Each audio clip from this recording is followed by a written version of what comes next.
أعوذ بالله من الشيطان الرجيم. بسم الله الرحمن الرحيم. يا أيها المزمل قم الليل إلا قليلا نصفه أو انقص منه قليلا أو زد عليه ورتل القرآن ترتيلا إنا سنلقي عليك قولا ثقيلا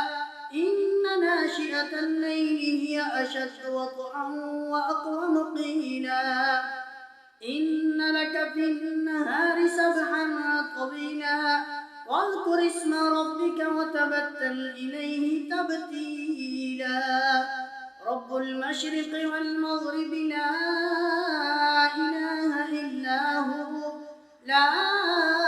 إله إلا هو فاتخذه وكيلا واصبر على ما يقولون واهجرهم هجرا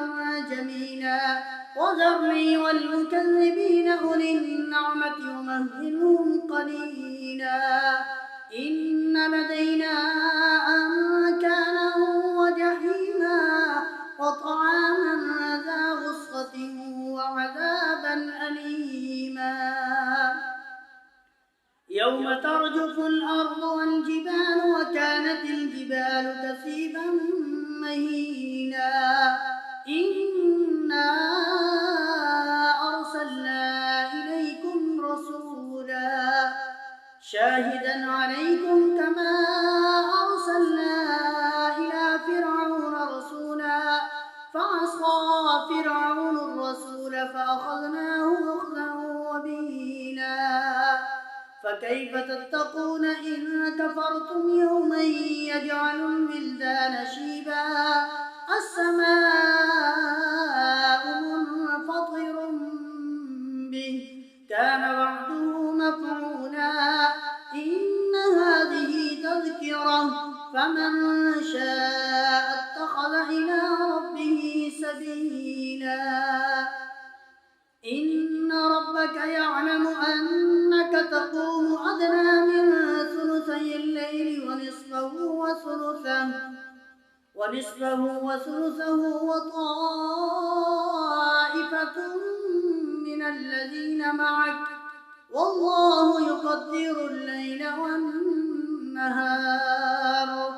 علم أن لن تحصوه فتاب عليكم فاقرؤوا ما تيسر من القرآن علم أن سيكون منكم مرضى وآخرون يضربون في الأرض يبتغون من فضل الله وآخرون يقاتلون في سبيل الله فاقرؤوا ما تيسر منه وأقيموا الصلاة وآتوا الزكاة وأقرضوا الله قرضا حسنا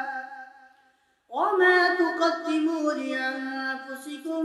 من خير تجدوه عند